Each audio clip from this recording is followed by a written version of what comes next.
Hello दोस्तों, नमस्कार। GK Educare point में आपका स्वागत है। चलिए सामान्य ज्ञान से जुड़े हुए जो महत्वपूर्ण प्रश्न दिए गए हैं उन प्रश्नों को एक एक करके देखते हैं। ये सभी प्रश्न लगभग मैक्सिमम प्रश्न जो है इतिहास सेक्शन से लिया गया है, जो मॉडर्न हिस्ट्री का पार्ट है। चलिए पहला प्रश्न को पढ़ते हैं। पहला दिया है 1833 ईस्वी के चार्टर एक्ट के तहत भारत का पहला गवर्नर जनरल कौन था? तो भारत का पहला गवर्नर जनरल जो था 1833 के चार्टर एक्ट के अनुसार तो लॉर्ड विलियम बेंटिक था। Lord William Bentinck. नेक्स्ट है, किस गवर्नर जनरल के शासनकाल में कलकत्ता व आगरा के मध्य तार सेवा शुरू किया गया था? तो यह शुरू किया गया था लॉर्ड डलहौजी के शासनकाल में। लॉर्ड डलहौजी। नेक्स्ट है, किस गवर्नर जनरल के शासनकाल में भारत में पहली बार सार्वजनिक निर्माण विभाग की स्थापना की गई थी? तो लॉर्ड डलहौजी के शासनकाल में सार्वजनिक निर्माण विभाग की स्थापना की गई थी। नेक्स्ट है कि हिंदू विधवा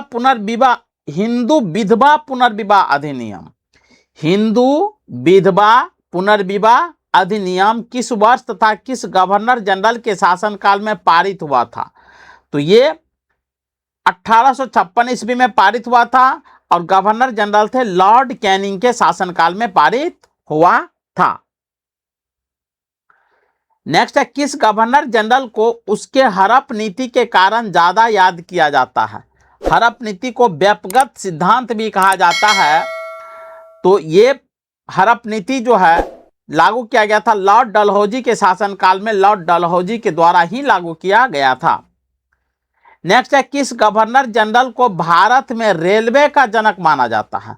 भारत में जो रेलवे की शुरुआत की गई थी तो गवर्नर जनरल कौन थे? तो ये लॉर्ड डलहौजी थे। लॉर्ड डलहौजी थे।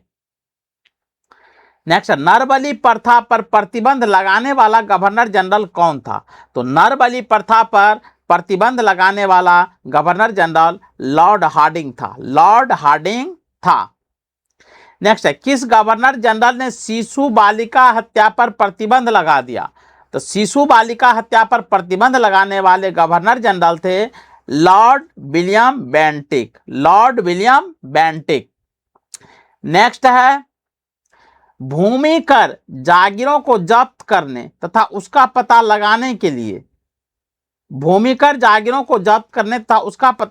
के लिए कब तथा किसने इनाम कमीशन का गठन किया गया था?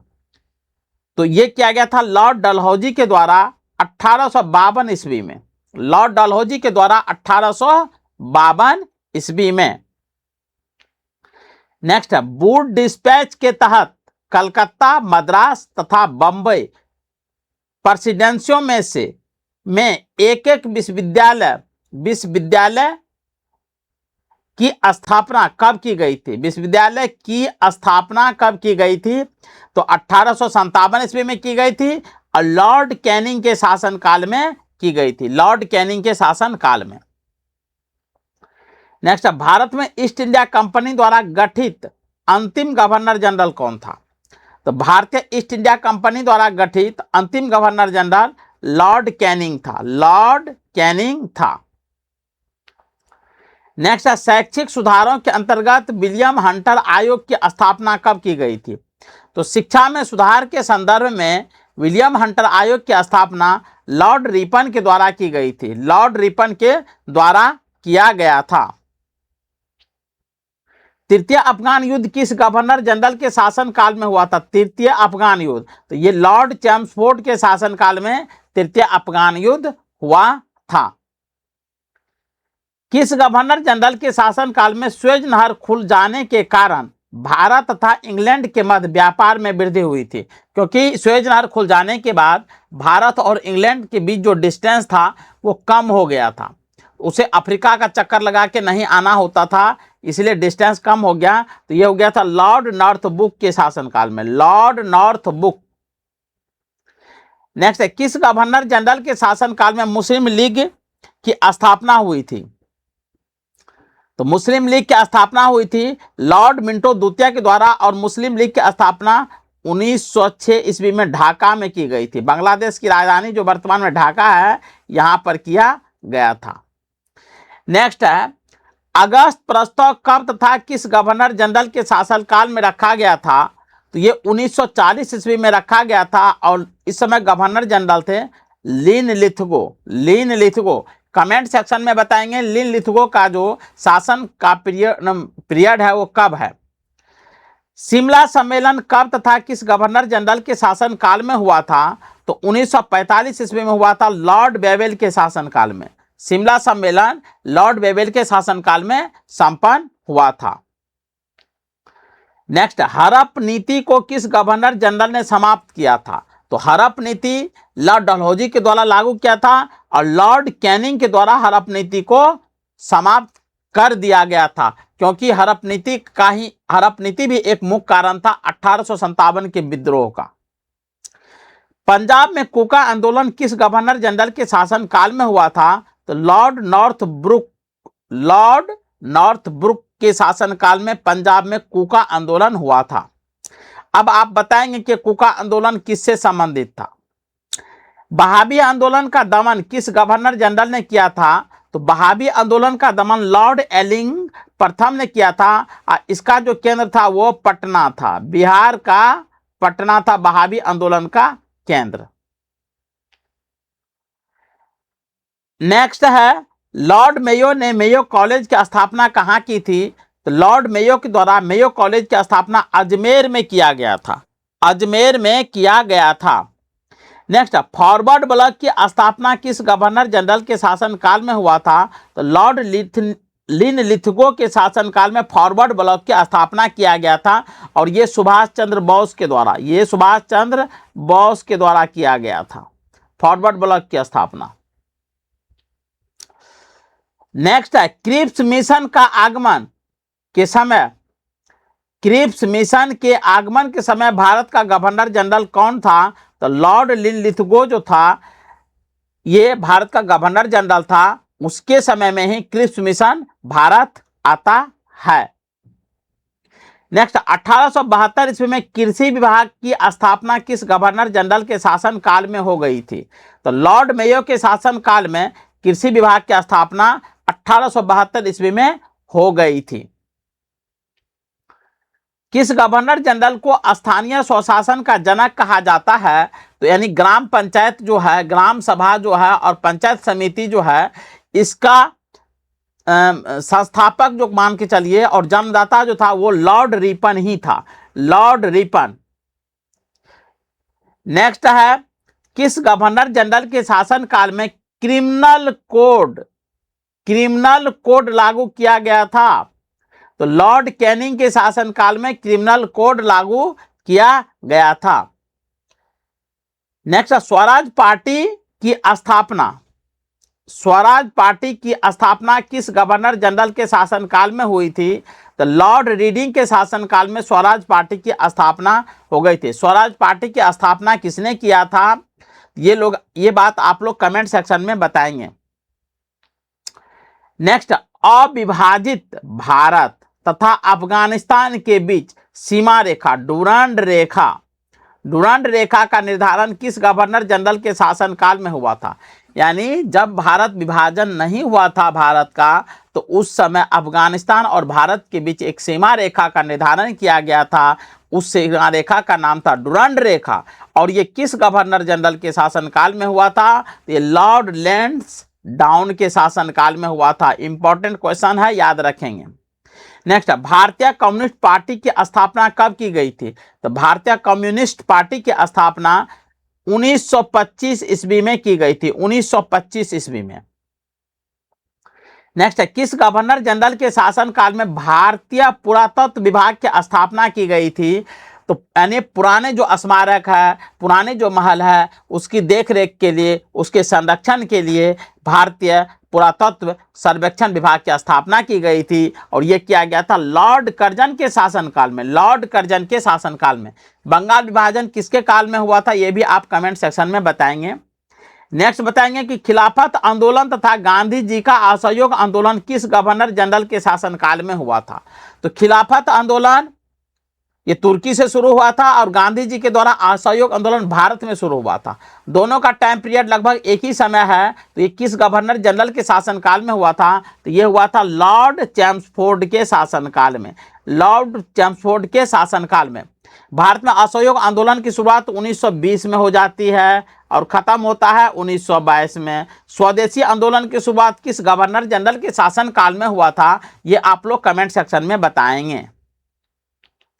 नेक्स्ट, भारत में पहली बार जनगणना प्रायोगिक तौर पर कब तथा किस गवर्नर जनरल के शासनकाल में हुआ था? तो भारत में पहली बार जनगणना प्रायोगिक तौर पर 1872 ईस्वी में हुआ था, यानी पहला बार प्रयोग 1872 ईस्वी में किया गया था और इस समय गवर्नर जनरल था लॉर्ड मेयो।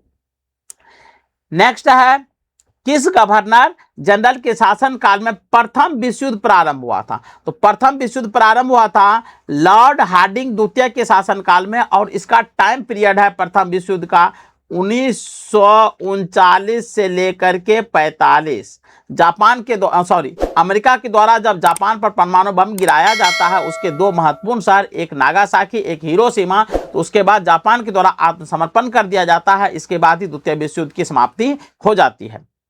नेक्स्ट, मोपला विद्रोह किस गवर्नर जनरल के शासनकाल में हुआ था? तो लॉर्ड रीडिंग के काल में मोपला विद्रोह हुआ था। मोपला विद्रोह का संबंध केरल राज्य से है, केरल राज्य से है और ये कब हुआ था आप लोग कमेंट सेक्शन में बताएंगे।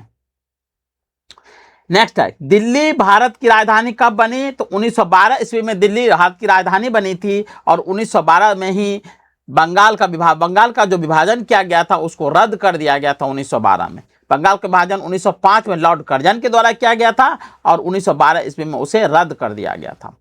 गांधी जी और अंबेडकर के मध्य पूना समझौता कब तथा किस गवर्नर जनरल के शासनकाल में हुआ था? तो लॉर्ड वेलिंगटन के शासनकाल में गांधी और अंबेडकर के बीच पूना समझौता हुआ था। इस समय गांधी जी पूना की यरबदा जेल में बंद थे, क्योंकि तृतीय सविनय अवज्ञा आंदोलन जब गांधी जी के द्वारा शुरू किया गया तो उस समय उसे पकड़ करके यरबदा जेल में बंद कर दिया गया था।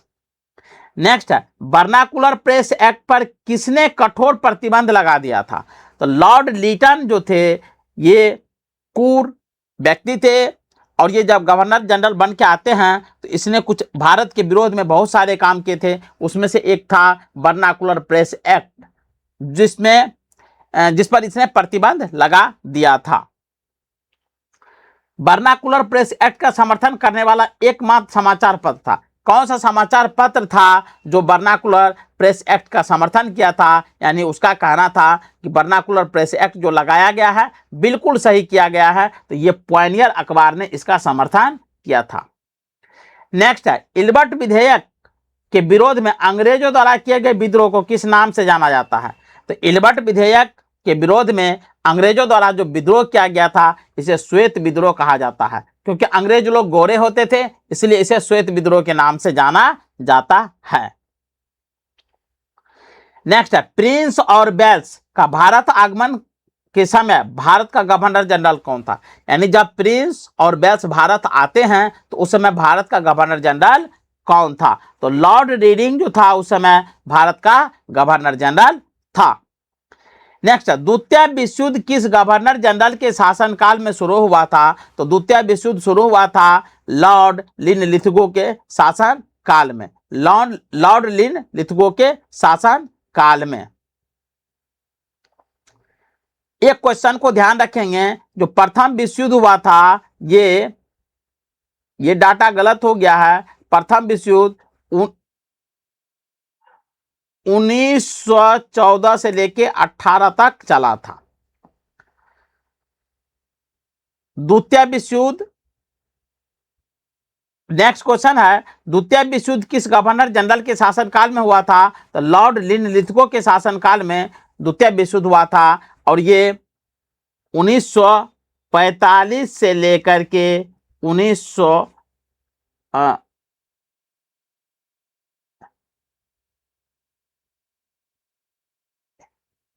द्वितीय विश्व युद्ध 1939 से लेके 45 के बीच में हुआ था, जब जापान के दो महत्वपूर्ण शहर नागासाकी और हिरोशिमा पर अमेरिका द्वारा परमाणु बम गिराए गए थे।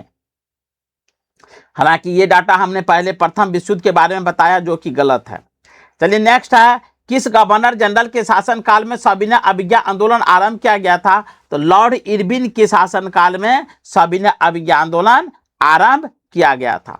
नेक्स्ट है, किस अधिनियम को मुंह बंद करने वाला अधिनियम कहा गया है? तो वर्नाकुलर प्रेस एक्ट को मुंह बंद करने वाला अधिनियम के नाम से जाना जाता है। तो आज के लिए बस इतना ही, मिलते हैं नए वीडियो के साथ, तब तक के लिए जय हिंद।